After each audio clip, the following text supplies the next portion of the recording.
Oui, soyez le bienvenu dans notre neuvième séance. Nous sommes dans nous sommes en train de parler sur les 7 caractéristiques de l'ennemi, du diable et Satan. Et nous sommes en train de parler sur la cinquième caractéristique, les princes du ténèbre, ou encore le prince de la lumière. Nous sommes en train de parler sur les ténèbres et nous avons expliqué les ténèbres, c'est l'image de l'ignorance de la parole de Dieu. La lumière signifie la connaissance de la parole de Dieu et les ténèbres signifient l'ignorance de la parole de Dieu. Quand vous allez bien observer, j'avais parlé sur ça dans ma prédication, bien l'enseignement de la fois dernière. Quand la Bible dit les ténèbres ne régneront pas toujours sur la terre, là où il y a des angoisses ou de la tribulation, les peuples de Zabulon et de Nephtali, ceux qui étaient sous l'ombre des ténèbres, ils verront la lumière. Voyez, donc la Bible était en train de parler sur le déménagement. Le Seigneur, nous le savons, il a passé une bonne vie à Nazareth, mais quand il a appris que Jean-Baptiste était arrêté, la Bible dit qu'il avait fait le déménagement pour aller vivre à Capernaum. En principe, la vie ministérielle du Seigneur il a passé à Capernaum. C'est là où il est allé se loger. Il a vécu à Capernaum quand il a commencé son ministère.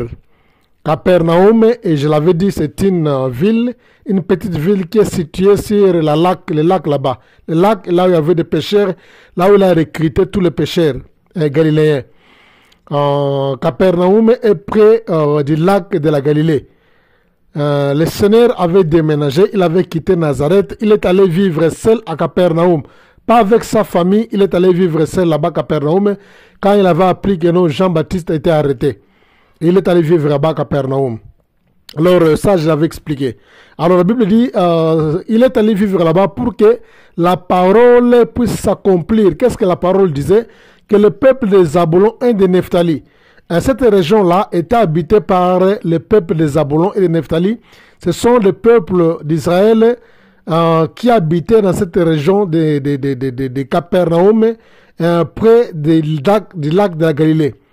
Alors, quand le Seigneur est allé là-bas, c'était enfin que l'écriture puisse s'accomplir. La Bible dit, le peuple de Nephtali et de Zabulon qui habitaient dans les zones de la sombreté, qui habitaient dans l'obscurité, ils ont vu paraître la lumière. Tu vois, le Seigneur s'est logé là-bas, il est allé vivre là-bas pour que l'écriture s'accomplisse. On l'appelle la lumière. Ces gens-là vivaient dans l'ignorance. C'est pourquoi on parle du ténèbre. Ils vivaient dans les ténèbres, mais ils ont vu la lumière paraître. Ce n'est pas la lumière du jour. La lumière, la connaissance, Christ étant la connaissance parfaite de l'image de Dieu, de la parole de Dieu plutôt. La connaissance parfaite de la parole de Dieu, il est apparu dans cette zone là-bas qui avait l'ignorance. Il a commencé à leur enseigner la parole de Dieu avec des miracles à l'appui. Alors ces gens, la Bible dit, ils ont vu paraître la lumière parce qu'ils vivaient dans l'obscurité pendant plusieurs années. Donc voilà un peu l'image. Voilà, ici, quand on parle du diable comme étant le point du ténèbre, les ténèbres ici, on utilise ça en termes de l'ignorance. Écoute une chose, je voudrais vous dire, c'est une certaine réalité. Prenez une aiguille, mettez ça sur une table et allumez la lumière. Quand tu prends une aiguille, tu mets sur une table, vous allumez la lumière, vous allez facilement observer que non, l'aiguille est là. Alors maintenant, éteignez la lumière. Quand vous éteignez la lumière, vous n'allez pas voir, comment dirais-je, l'aiguille sur la table. Mais l'absence de la lumière ne signifie pas que non, l'aiguille aussi est absente. L'aiguille est toujours sur la table, l'aiguille est toujours là. Mais tu ne peux jamais voir ça puisqu'il n'y a pas la lumière. Donc l'absence de la lumière n'exclut pas la présence de l'aiguille sur la table. Donc pour dire que le diable, il connaît la parole de Dieu. La parole de Dieu est là. Mais comme en lui, il n'y a pas la vérité, il a corrompu sa vérité. par son éclat, il a corrompu la parole de Dieu. Il était porteur de la connaissance de la parole de Dieu.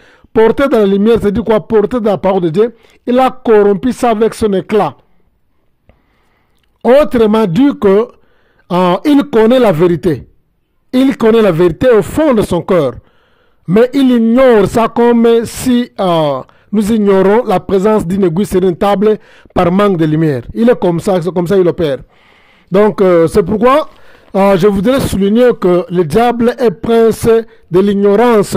Ténèbres, c'est l'ignorance. Il est le prince de l'ignorance. C'est pourquoi la Bible dit dans Romains chapitre 2, le verset 12 que ceux qui pêchent sans la parole de Dieu, ils périront aussi sans la parole de Dieu. Eh bien, ceux qui pêchent sans la loi, sans la connaissance de la loi, sans la connaissance de la parole divine, ils vont aussi périr sans la loi. Donc la loi est tellement dangereuse, l'ignorance est tellement dangereuse, l'ignorance détruit les gens. En principe, nous vivons par rapport à ce que nous connaissons et nous sommes aussi détruits par rapport aux choses que nous ignorons. Un enfant qui est né, qui commence, à marcher avec 4 pattes, qui n'a jamais expérimenté que le feu peut le brûler. C'est ça l'ignorance. Il va facilement toucher le feu parce qu'il a l'ignorance. Et le feu va le détruire, va le brûler puisqu'il n'a pas la connaissance sur la loi de la combustion. Il va toucher cela, c'est l'ignorance qui va le détruire. Tu vois, c'est comme ça la Bible dit, l'ignorance va nous détruire. Le diable maintient les gens. Les gens maintiennent les gens dans l'ignorance pour facilement les détruire. Le diable fait tous les efforts possibles pour maintenir les gens dans l'ignorance de la parole de Dieu. Il ne veut pas que les gens découvrent la parole de Dieu. Il maintient les gens dans l'ignorance pour les détruire facilement. C'est pourquoi vous allez voir, comme je disais là, je vais parler en termes d'exemples. Combien de fois nous sommes en train d'observer les cérémonies, parlons même en termes des églises. Ne parlons même pas en dehors de l'église, dans les églises de Dieu. Observez ce qui se passe comment les pasteurs jouent avec les brebis dans les églises de Dieu.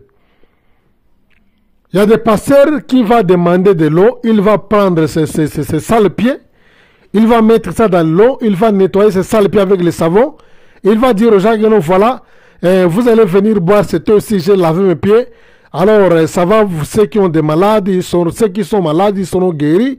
Ceux qui sont stériles, ils auront des enfants.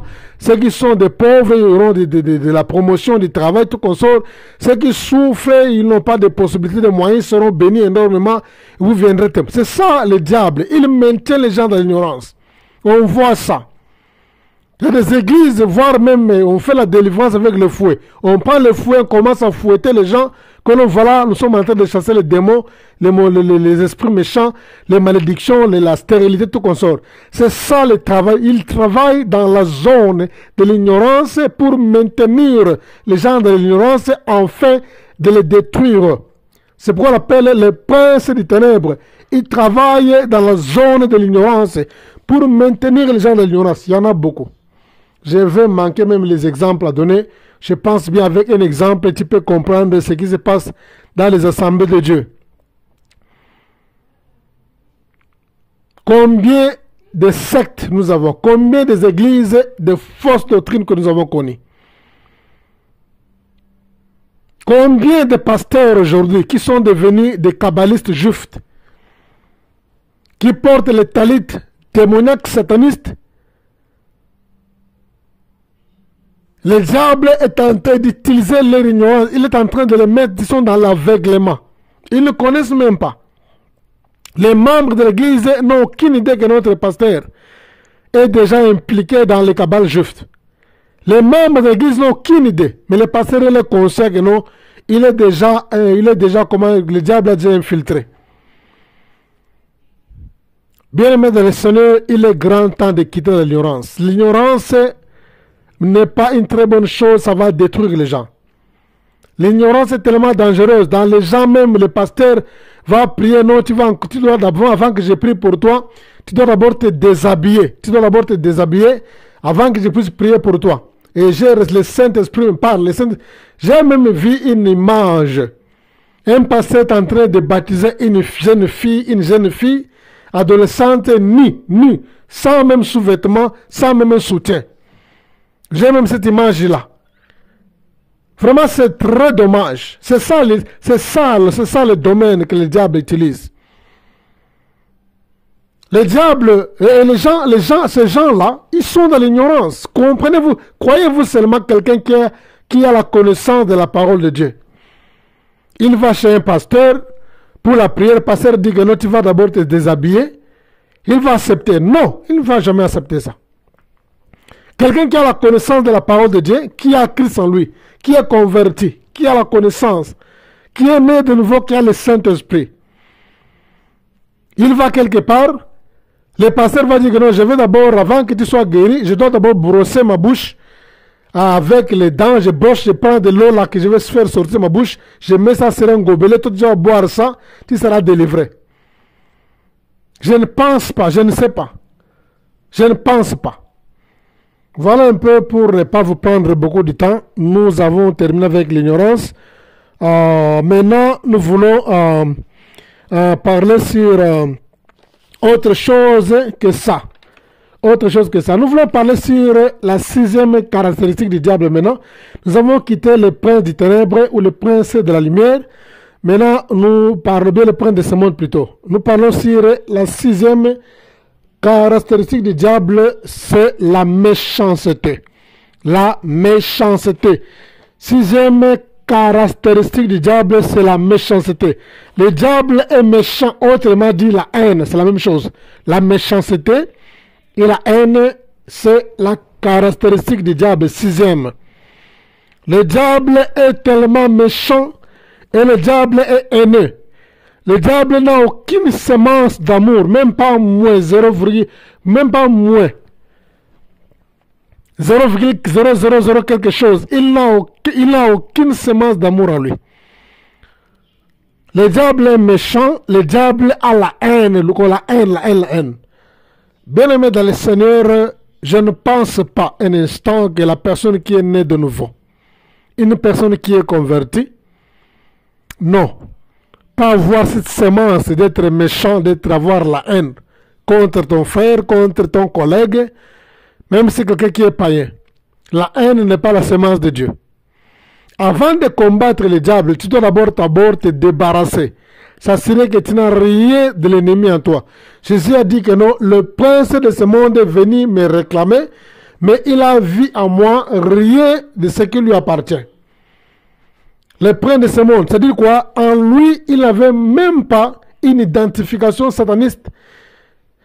Avant de combattre le diable, il ne faut jamais combattre le diable avec les caractéristiques. Pourquoi nous donnons ces enseignements ici? C'est pour vous faire voir que n'allez pas combattre le diable avec les caractéristiques du diable en toi. Quand tu as les caractéristiques du diable en toi, tu ne peux jamais remporter cette victoire. Rappelez-vous sur les fils du souverain sacrificateur dans la Bible, les fils de Séva, qui sont allés délivrer les gens parce qu'ils ont vu l'apôtre Paul le faire, ils ont vu les autres apôtres le faisaient, et ils sont allés délivrer les gens que nous, au nom de Jésus-Christ que l'apôtre Paul le prêche, nous te délivrons.